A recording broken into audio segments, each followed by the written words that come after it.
leyendas sorprendentes, grandes guerras, venganzas brutales y un gran imperio. Los aztecas, próximamente. Ahora, la civilización azteca fue un gran imperio que dominó durante el siglo XV lo que actualmente conocemos como el centro de México. Estos se encontraban un poco más al norte que los mayas.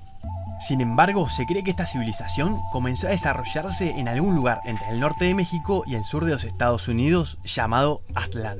De allí viene la palabra azteca. Este pueblo, al igual que muchos otros, avanzó hacia el centro de México guiado por una profecía que les hablaba de una tierra prometida. Luego de muchos años de viajes y dificultades, los aztecas llegaron al lago Texcoco, en donde se encontraron con varios pueblos que ya vivían allí. Así que les costó mucho encontrar un terrenito para quedarse. No eran muy queridos y los echaban de todos lados. Estuvieron 200 años buscando un hogar, hasta que el rey de una de las ciudades que habitaban en el lago le llamó la atención la fuerza y valentía que caracterizaban a los guerreros aztecas. Así que les ofreció un lugar para quedarse a cambio de que luchen para él. Los aztecas aceptaron felices. Pero un día invitaron a la hija de este rey a que los visite. Y luego de una hermosa cena, los aztecas decidieron sacrificar a la princesa. Como se imaginarán, al rey no le gustó mucho. Así que mandó a su ejército a que los aniquile. Los aztecas lograron escapar hacia una pequeña isla en el medio del lago. Cuenta la leyenda que allí encontraron un águila encima de un cactus con una serpiente en la boca. Esta era la señal que les indicaría que habían llegado a la tierra prometida. Hoy en día la bandera de México tiene esta misma águila con la serpiente en la boca. Fue así como después de años de búsqueda, los aztecas encontraron su lugar en el mundo y fundaron lo que sería la famosísima ciudad de Tenochtitlán, capital del Imperio Azteca. Por aquel entonces, en una de las orillas del lago había otro pueblo muy poderoso que dominaba esa región, los tepanecas. Estos obligaron a los aztecas a convertirse en sus súbditos, por lo que debían pagar tributo y obedecer cualquiera de sus órdenes. El guerrero tenía un rol muy importante en la sociedad azteca. Tenían varios rangos en el ejército. Entre ellos, el guerrero jaguar, quien vestía una piel y máscara de jaguar, y el guerrero águila, que usaba plumas exóticas y una máscara de... ¿a qué no saben qué? Sí, de águila. Empleaban todo tipo de armas, como arcos, dardos, lanzas, jabalinas y el macuahuit, un arma similar a una espada con fragmentos de obsidiana, un vidrio volcánico con filo letal. Eran feroces guerreros y agresivos en batalla, porque empezaron a ganar cada vez más poder, hasta que un día decidieron rebelarse los tepanecas. Pero no estaban solos. Otras dos ciudades, Texcoco y Tlacopan, también se rebelaron. Las tres ciudades se unieron formando lo que se conocerá en la historia como la Triple Alianza. Juntos se enfrentaron al imperio de los tepanecas en una sangrienta guerra, en la que terminó venciendo la Triple Alianza, que se proclamó como la potencia dominante de toda la región. Durante varias generaciones los aztecas extendieron su dominio a lo largo de miles de kilómetros, desde el Golfo de México hasta el Pacífico. Establecieron un poder central que se encargó de regular el cobro de tributos, la obra pública, la distribución de la tierra y la producción de alimentos. También impusieron su idioma, el náhuatl, a todos los pueblos conquistados. Este idioma se continúa hablando hoy en día. Los mayas fueron una de las tres mayores civilizaciones que habitaron hace muchos años en lo que hoy conocemos como América. Con más de 3000 años de historia, los mayas fueron y siguen siendo una impresionante cultura con grandes conocimientos y misterios asombrosos. Estos ocupaban lo que actualmente conocemos como el sur de México, Guatemala, Belice, el este de Honduras y el norte de El Salvador. Los mayas estaban organizados en varias ciudades-estado, cada una de ellas estaba gobernada por su propio rey, o como ellos lo llamaban, ajau. Entre todas compartían una misma cultura, religión, comerciaban y aprendían unas de otras. Pero también, como buenos hermanos, se peleaban constantemente. Nunca se unificaron para formar un imperio como si lo hicieron los incas o los aztecas.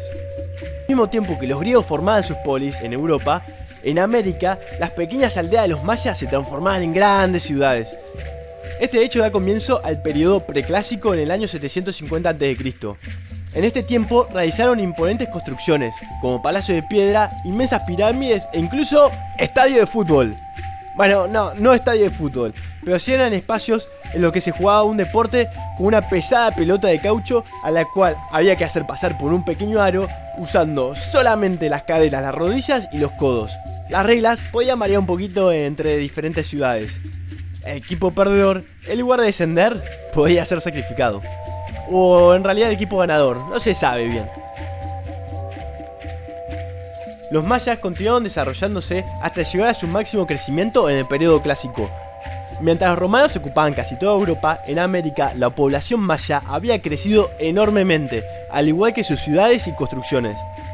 Durante este periodo los mayas levantaron grandes palacios, pirámides, gracias a sus conocimientos arquitectónicos y sus sofisticados sistemas de construcción.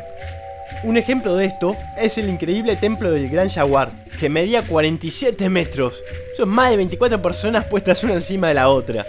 Los mayas solían construir edificaciones una encima de otra y de otra y de otra, y así aumentaban el tamaño de sus construcciones progresivamente, como unas muñecas rusas.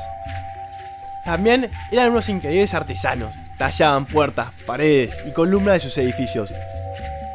Entre las ciudades-estados con las construcciones más impresionantes de todas, podemos encontrar a Palenque, que contaba hasta con acueductos subterráneos, que le servía para administrar el agua.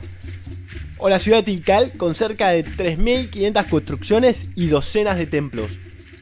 Por otro lado, en este periodo también se desarrolló notablemente la agricultura con la implementación de nuevas técnicas y construcciones de canales de riego, lo cual permitió producir una gran cantidad de cultivos para poder alimentar a una inmensa población.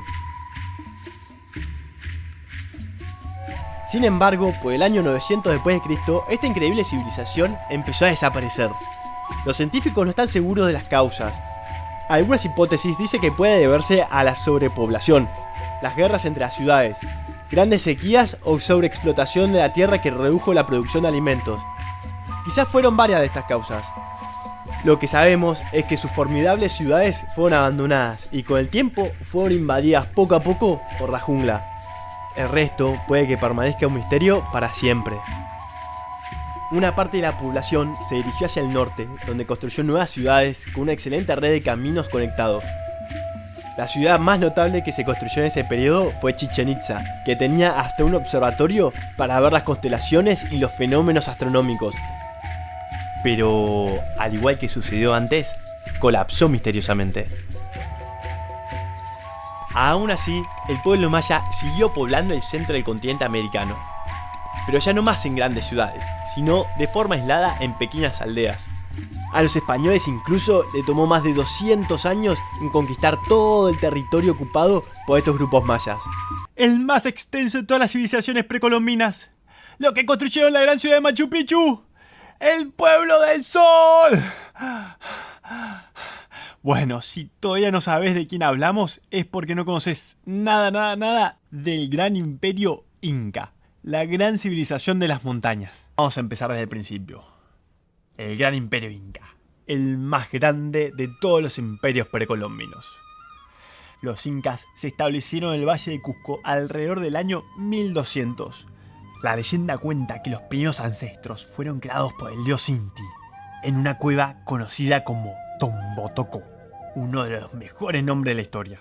Allí surgieron 4 hermanos y 4 hermanas que llevaban un bastón mágico que les indicaría dónde había una tierra fértil para asentarse. Luego de una larga travesía llegaron a Cusco, donde el bastón finalmente se hundió en el suelo señalando la tierra prometida.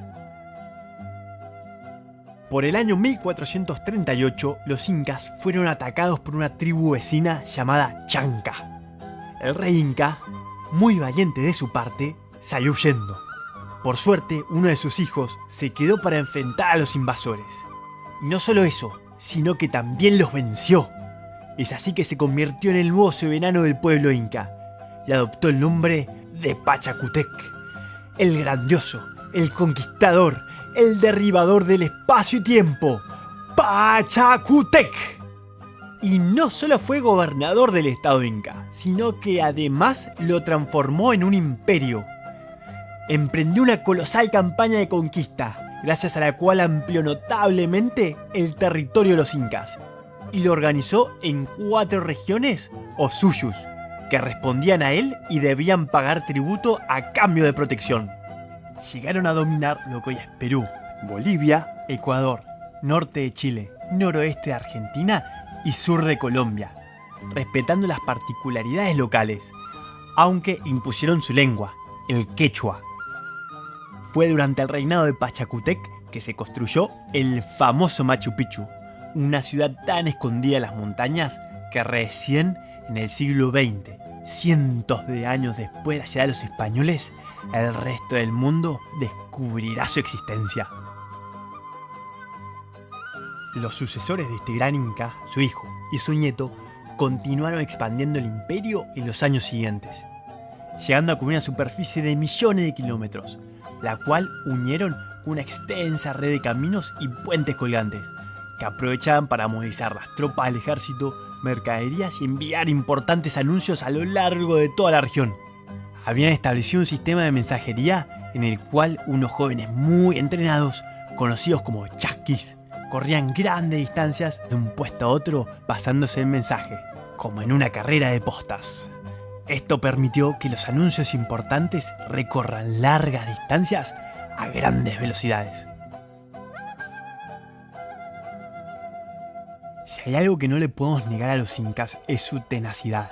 Lograron construir enormes ciudades a miles de metros de altura y al igual que las otras civilizaciones mesoamericanas no tuvieron ayuda ni de vehículos, ni de caballos, ni de ruedas. Cusco, por ejemplo, se encuentra cerca de los 3.300 metros sobre el nivel del mar. A esa altura, las lluvias son muy escasas, las temperaturas extremadamente bajas y los suelos muy malos para cultivar. Incluso la respiración se complica a estas alturas. La reducción del oxígeno en el aire y la baja presión atmosférica hacen que cualquier actividad se vuelva mucho más trabajosa. Es por eso que a muchos equipos de fútbol les cuesta ir a jugar a los estadios que están muy por encima del nivel del mar. Con el tiempo, el cuerpo se aclimata a estas condiciones, pero el esfuerzo siempre será mayor que las alturas más bajas. Los incas mascaban hojas de coca para evitar el mal de altura. Esta costumbre se mantiene hasta la actualidad y es practicada por los residentes y turistas de la zona. Si bien los incas no llegaron a dominar los Andes por mucho tiempo, sin duda alguna fueron una civilización sorprendente con un dominio en las alturas como ninguna otra.